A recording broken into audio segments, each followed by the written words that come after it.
사람들이 살아가면서 경험했던 그 경험들에 의해서 나온 이야기가 있습니다. 이런 말입니다. 하나님께서 사람에게 선물을 줄 때에 포장지에 싸서 주신다 이렇게 얘기를 해요. 근데 그 포장지가 어떤 포장지냐? 시련이라는 이름의 포장지라는 것이죠. 그 시련을 벗겨야 그 안에 진짜 참된 선물을 가질 수 있다. 이제 그런 의미가 담겨 있습니다. 이런 시련을 통해서 우리는 하나님의 선물을 받게 되는 것입니다. 여러분과 제가 사는 세상의 모습을 보게 되면 우리 마음대로 되는 것은 아닙니다. 원하는 것은 있지만 원하는 대로 되지 않고 하기 싫은 것은 또 하게 되는 그 불편한 환경과 조건을 만나기도 하지요. 여러분과 제가 살아갈 때에 예상 외의 사건들을 만나기도 하고 그런 일들을 경험하기도 하고 그런 사건들이 발생을 하기도 해요. 이런 내용들이 담긴 말씀이 여러분들에게 소개해 드릴 말씀인데요. 신약 성경 사도행전 28장 1절에서 5절까지 말씀을 제가 여러분들에게 소개해 드리겠습니다. 우리가 구조된 후에 앉아 그 섬은 멜리다라 하더라. 비가 오고 날이 참에 원주민들이 우리에게 특별한 동정을 하여 불을 피워 우리를 다 영접하더라. 바울이 나무 한 묶음을 거둬 불에 넣으니 뜨거움으로 말미암아 독사가 나와 그 손을 물고 있는지라. 원주민들이 이 짐승이 그 손에 매달려 있음을 보고 서로 말하되 진실로 이 사람은 살인한 자로다. 바다에서는 구조를 받았으나 궁의가 그를 살지 못하게 함이로다 하더니 바울이 그 짐승을 불에 떨어뜨림에 조금도 상함이 없더라. 지금 제가 여러분들에게 소개해드린 이 말씀을 보게 되면 나쁜 환경 때문에 결국 더 잘 되는 것을 보여주고 있습니다. 바울 일행이 파선 상태로 지금 섬에 상륙을 했어요. 그런데 날씨를 이야기할 때 싸늘했다. 비가 오고 날이 참에 이렇게 얘기한 것을 보게 되면 굉장히 싸늘한 그런 날씨인 것을 짐작하게 되는데요. 또 옷도 몸도 바닷물에 젖었기 때문에 얼마나 한기가 심했겠습니까? 또 사람이 지치고 배고프게 되면 더 춥지요. 이럴 때 그 멜리데이의 원주민들이 불을 피워서 영접을 합니다. 친절하고 마음 착한 사람들인 것 같아요. 다들 불가에 모여서 몸을 녹입니다. 바울도 같이 그들 틈에 껴서 몸을 녹이며 또 불길을 돋우기 위해서 불을 좀 더 따뜻하게 만들기 나무를 거기다 집어넣습니다. 다른 사람들은 가만히 앉아서 그만 불만 쬐고 있지만 그러나 바울은 섬기려는 마음을 가지고 나무를 좀 더 집어넣는 겁니다. 근데 그때에 독사가 불길에 놀라 튀어나와서 이 바울의 손을 물었어요. 나무에 숨어있던 독사가 문 것이죠. 근데 멜리데의 독사는 굉장히 독성이 강해서 물면은 즉사한답니다. 최소한 불구된다는 그런 이야기가 있어요. 근데 그 모습을 바라본 그 멜리데 섬의 사람들이 이 바울의 신의 저주를 받은 사람이라고 생각합니다. 자기들끼리 얘기를 하지 않습니까? 진수로 이 사람은 살인한 사람이다. 바다에서는 어떻게 살았는지 모르지만 공의가 살지 못하게 만들었다. 신이 있다면 정의가 있다면 이 사람을 살게 만들지 못한 것이다.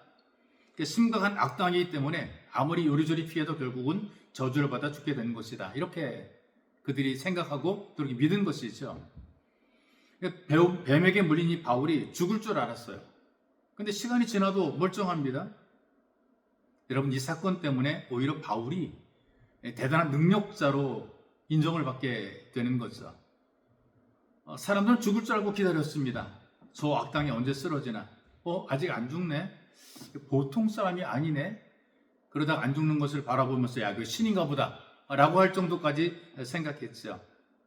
굉장히 열악한 환경에서 오히려 존경의 대상이 된 것입니다. 오히려 더 쉽게 복음을 증거하게 된 것입니다. 주님의 일을 할 뿐이 아니라 높아졌고요. 불을 피워야 됐던 그 추운 날씨가 오히려 바울에게는 유익이 된 것입니다. 나쁜 환경도 유익이 된다는 얘기예요. 여러분, 환경이 나빠도 낙심하거나 절망하거나 불평하지 마십시오. 여러분들에게 큰 유익이 될 수가 있습니다. 그리고 이후에 내용들을 보게 되면 질병 때문에 굉장히 고통을 받고 있는 그 섬의 모습을 보여주고 있는데요. 바울이 섬에 머물고 떠나지 못하고 있을 그때에 유행성 질병이 발생을 하게 돼요. 그때에 섬의 최고의 지도자의 아버지가 열병과 이젤에 걸리게 됩니다. 바울 이름을 친절하게 영접했던 사람들이거든요. 그러니 바울이 자연스럽게 그 집에 들어가서 하나님 앞에 간절히 기도를 했어요. 주님의 능력을 힘입어서 병을 낫게 했어요. 그러니까 이게 또 신기하고 놀라운 기적이 되어서 다른 병자들도 다 와서 고침을 받게 됩니다. 이 작은 섬에 퍼졌던 유행성 질병 때문에 멜리데 섬에 복음이 빠르게 확산이 된 것입니다. 오히려 고통이 더 잘 되는 은혜가 된 것이 있어. 여러분, 사람들이 살아가면서 순수해지게 되고 새롭게 살고 싶은 그런 의욕이 가장 강하게 생기는 때가 일생 가운데 몇 번 있다 그래요. 내가 이렇게 살면 안 되지, 내가 정말 잘 살아야 되겠다라고 각성하게 되는 것이죠. 결혼 후 한 3개월간, 그리고 첫 아이를 출산 전후한 3개월간, 새집에 이사해서 한 3개월간, 또 사고로 교도소에 들어가게 되었을 때에, 질병으로 인해서 병원에 입원하게 되었을 때에, 이 모든 과정들을 보게 되면 문제가 있을 때, 인생에 문제가 발생했을 때에, 어려운 고통 속에 있을 바로 그때에 비로소 예수 그리스도를 영접하게 되고 영적으로 성숙하게 된다는 것입니다. 동양 한국에서 최대의 교회를 세운 분이 있죠. 수십만 명의 성도라는 단일 교회를 세운 분이 고 조용기 목사님이시거든요. 세계적으로 제일 최대의 단일 교회입니다. 이분이 예수 믿기 전에 폐결핵 말기 환자였어요. 그 당시에는 이 폐결핵이 폐병이라 그래서 사실은 치명적인 질병입니다. 그런데 이분이 예수를 믿고 치유가 됐어요. 하나님의 능력으로 치유를 받았어요. 그래서 한쪽 폐를 잘라내고 하나님께 쓰임받는 삶을 살아갈 뿐 아니라 신유의 은사가 임해서 질병으로 고통받는 사람들을 많이 하나님의 은혜로 치유했었습니다.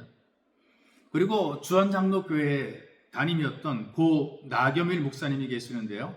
이분도 암으로 사형 선고를 받으신 분입니다. 병원에 있는 동안에 교회에서 장례 준비를 했어요. 어린 딸이 문병으로 와서 아빠한테 얘기를 합니다. 아빠 죽지 마. 아빠가 죽으면 엄마도 사모 떨어져. 그리고 울고 있는 그 아이를 바라보면서 하나님 말씀을 붙잡고 기도했대요. 성경의 병고침에 대한 이야기를, 말씀을 계속 읽으면서 기도하고 고침을 받게 됐습니다. 그리고 치유가 되어서 더 큰 목회를 하게 된 거죠.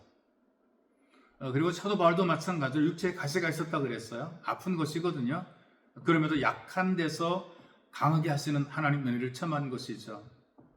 여러분, 화가 변해서 복이 되고 잘 안 될 때 잘 되게 하시는 하나님의 은혜가 우리에게 있습니다. 더 좋은 길을 열어주시는 하나님과 동행하시기를 주님의 이름으로, 예수님의 이름으로 축복합니다.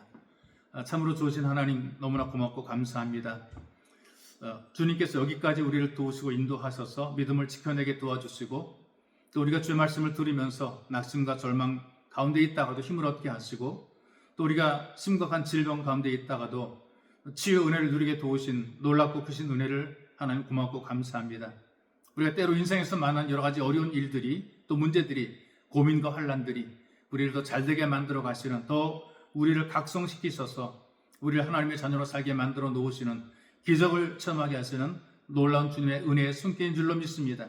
이 믿음을 가지고 낙심하지 말고 힘을 내어서 한 걸음 한 걸음 이 믿음의 길을 걸어갈 수 있도록 우리에게 은총을 덧입혀 주옵소서. 보배로우신 예수님의 이름으로 기도하옵나이다.